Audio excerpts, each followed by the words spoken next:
Representation in media is often boiled down to how demographics based on race, ethnicity, gender, sexual orientation, and class are depicted in media texts. However, what is frequently tied to the representational analysis is how a text has failed to meet these people and sometimes places in their depiction. But why is this? What are media critics looking for in their representational breakdowns? Why do analyses frequently uncover uncomfortable truths or make reaches so far-fetched that you get a back injury? To find out why, this episode will begin a new mini-series on representation, taking a look at the frameworks, scope, and ideologies under scrutiny when we conduct representational analysis.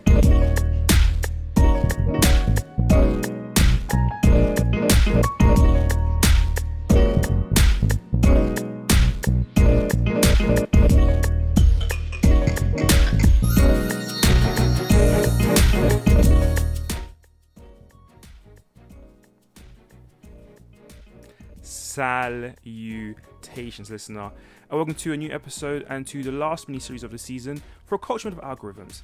I'm Omar Aline, and this podcast takes a look at our media consumption, the culture produces, and societies left behind. So I've been watching a lot of the reactions and debates to those reactions around the centering of Miles Morales as Spider-Man in 3 different mediums now, and one word that keeps coming up is representation. It's a word that comes up again in textual analyses of Orange is the New Black, Captain Marvel, reality television, Black Love, Mad Men, the list goes on. But what exactly is representation? Why does it matter in media studies, and why does it keep coming up when we talk about media texts in any sort of depth? So let's look at what it actually means. Well, representation, as defined by Mary Beltran, is the visual, written, or audio depiction of something or someone. It's also a concept which covers the meaning of text and images, and the relationship these meanings have to a narrative. As such, representation is as valuable to the audience as it is to the producer, as how things and people are represented reflect both how the world within the text is constructed, but also how the producer views the world if their text is rooted in any sort of realism.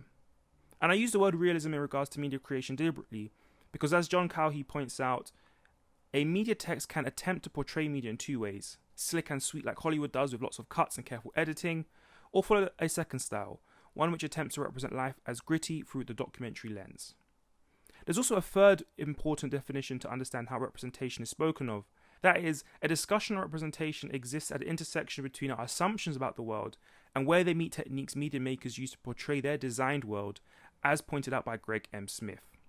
These 3 similar, overlapping, and yet still distinct definitions all play when discussing representation, meaning that critiques about how a media text represents people applies in everything from the purely realistic documentary-style text to the completely fictional. This is because narratives, which are defined by Oxford Languages as an account of connected events, a story, meaning narratives are constructed by a real person with their own biases and beliefs rooted in the real world. Take, for instance, the popular and much beloved documentary series Planet Earth 2. When I watch the sequence where a lizard runs through a valley of snakes that want to eat it, I'm being sold a narrative that the animal kingdom is treacherous and that this lizard needs to beat all the odds in order to survive. That's as much of a story as watching a YouTuber create a fake Formula 1 series where they build a team from scratch in an attempt to win a world championship, or read a book about some boys surviving a plane crash on a remote island and think a pig's head is God. As such, discussions on representation can occur at several levels. It can occur at the surface level interpretation of the text. An easy parallel to make here is that you can see someone, an archetypal character, doing a bad thing, and you can say that text represented someone or their demographic badly.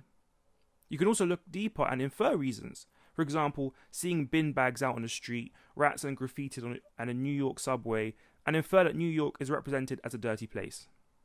And then you can extrapolate meaning, such as comparing the symbol of the First Order in Star Wars' latest trilogy and compare it to the symbols of the Third Reich to conclude that the First Order are a fascist group and thus should be thought of in a similar ilk to their real-life counterparts in the context of Star Wars. Which actually brings us on to how representational analysis became so important in the discussion of media texts. Because quite often, we as an audience notice how things, people, and places are being presented within a text and infer how that text portrayal is used as a way to alter our perspective of it.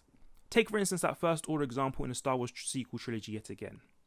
As someone who does not align his own politics with that of the fascist right, but is familiar with their symbols because fascist governments were a topic studied in history classes I attended, When I see a faceless horde of soldiers standing in line and looking up at a tiny pasty man shouting at them from a plinth, I'm uneasy. I know that the director has set up that shot with those images to deliberately make someone like me feel uneasy and distrustful of that character. Later on, the director would reward my feeling of unease by showing that the characters who I think are bad do things that I think are bad, such as stage a ground invasion or destroy planets with people on them. Representation, then, is the point where producer's intention meets with audience expectation. And these don't have to align.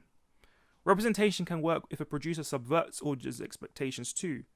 It also means that representational analysis works if a producer unintentionally represents someone, something, or some place, or if the audience does not understand. Content ripe for representational analysis, then, is a part of the text as much as colour correction, even if no one can tell it's there. But then the question remains, how do producers know what symbols to put in, and how do audiences know what symbols to look for? More importantly, how do producers and audiences come to the same understanding of a symbol? Well, thankfully, the study of symbols and signs, also known as semiotics, helps to clear this up. And in the scope of representational analysis, much of semiotic discourse is based on the 1957 work Mythologies by Roland Barthes. Outlining that there are two orders of signification, semiotics is concerned with the symbols contained within a text as well as how those symbols are used. Together, semiotics offers an insight into the producer's intention when they created the work. More importantly, though, it also gives an indication of the work's outcome, intended or otherwise. Take, for instance, the latest analysis of the 2019 horror film Midsommar by Ari Aster. In some readings, such as the one conducted by Wisecrack, for example, make the case that the Midsummer Festival is misrepresented by being inaccurate. Its featuring of sex rituals and human sacrifices, whilst also accurately portraying rural Swedish life by featuring mural paintings, having a group eat herring, and a placement of flower wreaths on a festival goer's heads, is not a realistic representation. Instead, in this interpretation, the symbols read to make an exaggerated representation of the Midsummer Festival, and the story is a reflection of Aster's imagination of it, or at least an imagined version that Aster thinks embellishes the story well. However, in a different reading of the text, Kay and Skittles point out that the anti-immigrant banners, ethnically homogenous cult, and language tied to white nationalism paint the text as being an interpretation of how fascist cults recruit vulnerable people and trick masses into joining extremist groups. In this translation of the text, Midsummer is not an exaggerated description of the Swedish festival. Instead, Midsummer represents how fascist groups conscript vulnerable people based on Aster's understanding of how fascist groups and their recruitment tactics work, and thus, that is the horror of the movie. This use of symbols, though, can be problematic. For example, in the case study I just used, the symbols in each of the two readings aren't contradictory. If anything, the two readings can almost exist simultaneously. And in the case of Key and Skittles, who released their reading in response to the Wisecrack one, it does. So in that case, using an exaggerated and embellished representation of Sweden and its festival was a way in which the fascist symbols were easier to notice. Regardless though, this naturally creates a dilemma around what might be the true reading of a text might be. However, the answer to that dilemma does not negate critique about the symbols themselves. This is because readings, as long as they use the content found within the text, can be accurate. As such, when reading the text, what becomes clearer is that the reader is expected to have a pre-existing cultural understanding about the symbol being shown. Translate this finding to audiences, and you will see that audiences will consume a text, filtering it through their own cultural, political, historical, societal, and idealistic filters. Sometimes these filters are shared, or at least overlap with the producers and other audiences.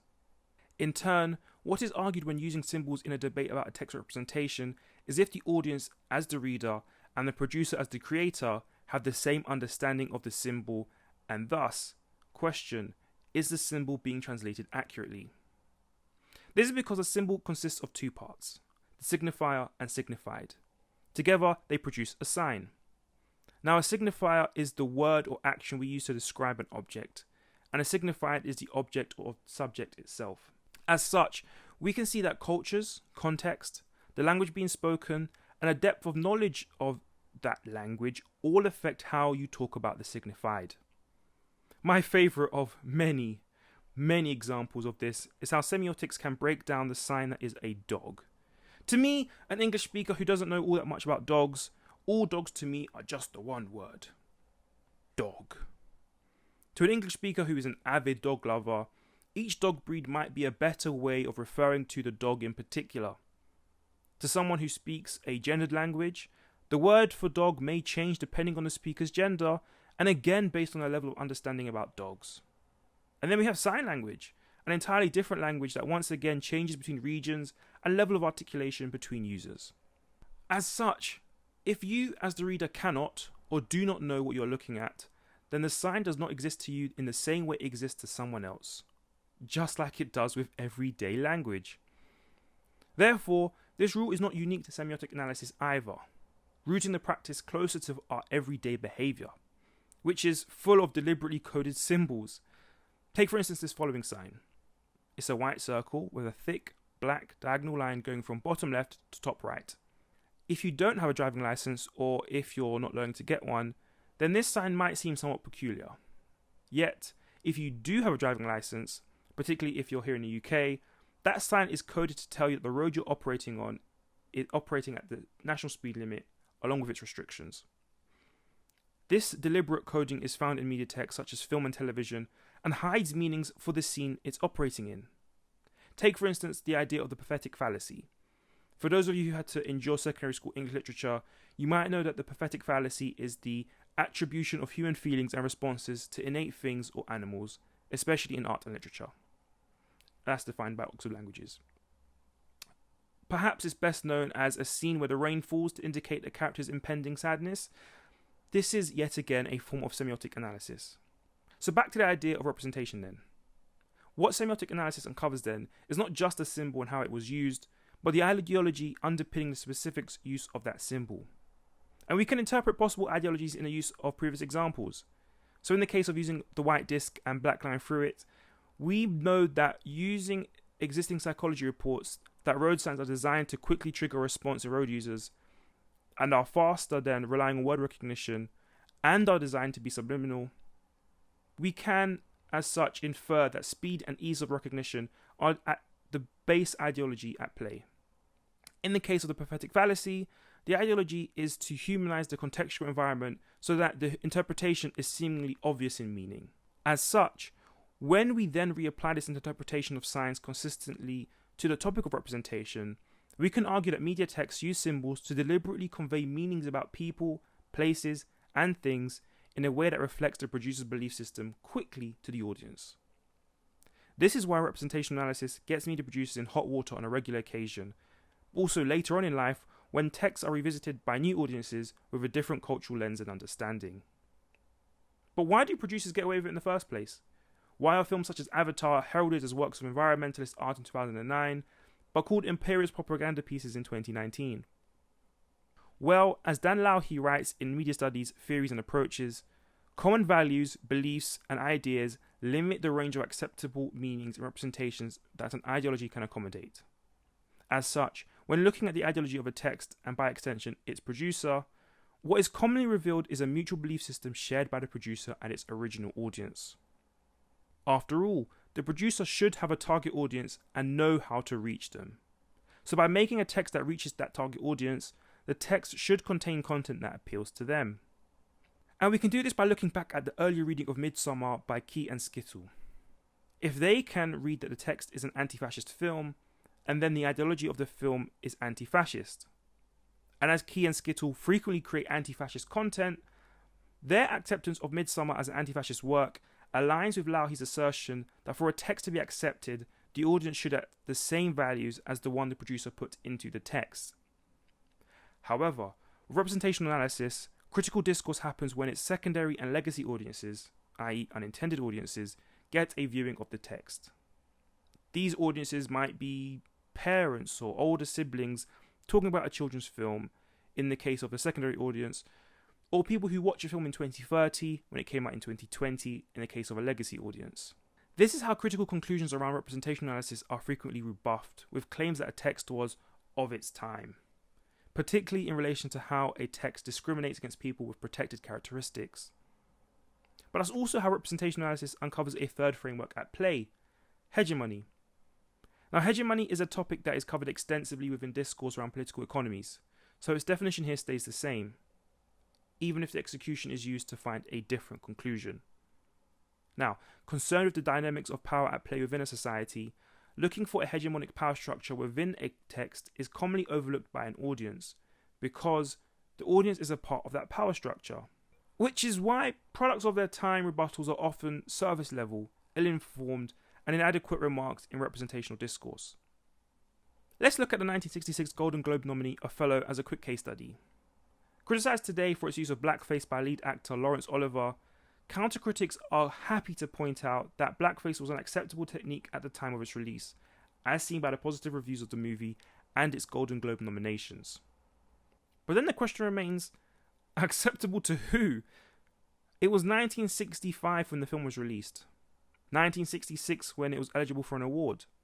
And as Strauss Burp notes in his 2006 book, Black Like You, Blackface, Whiteface, Insult and Imitation in American Popular Culture, blackface had already been identified as offensive and an expression of white supremacy by black Americans for years preceding the Civil Rights era, and this folds nicely back into the topic of hegemony.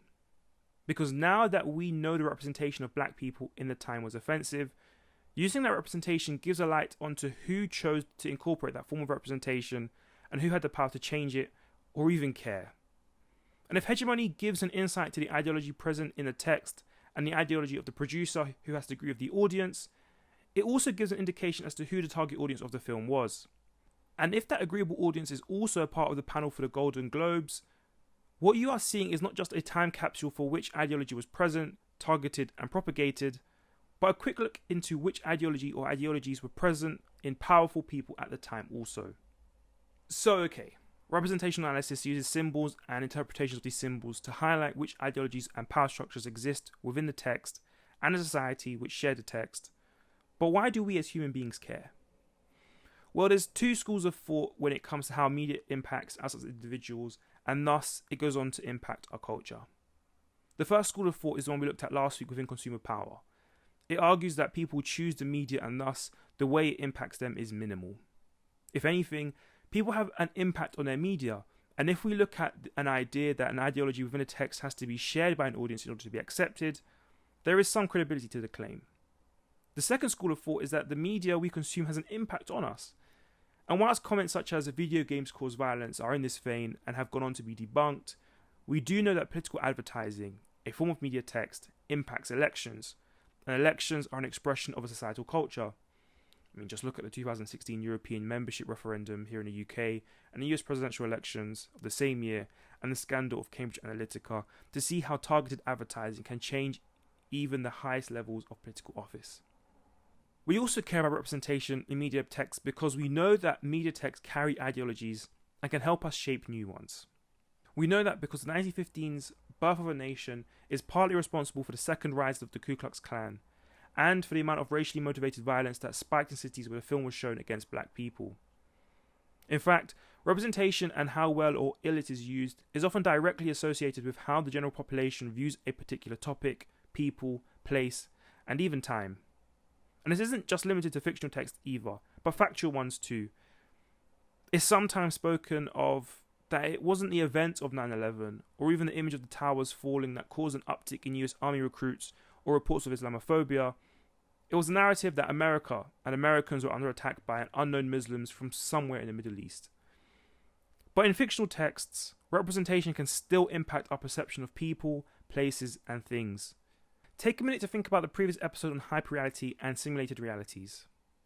In that episode, we talked about Baudrillard and his theory of the hyperreal, that we have consumed so much about places like New York that we would be disappointed if we turned up one day and didn't experience the yellow cab or an aggressive conversation. And if that version of hyperreality is to be believed, then how much more disappointed might we be when we meet a black man in our reality and they aren't the hyperreal gangster that so many have been cast in as fictional texts? Or even imagine meeting a gay man for the first time and they aren't feminine. Double down. What if you meet a hyper-feminine black gay gangster? In believing to some degree that the media we consume affects us even remotely, we have to accept that representation in the media also impacts the people around us.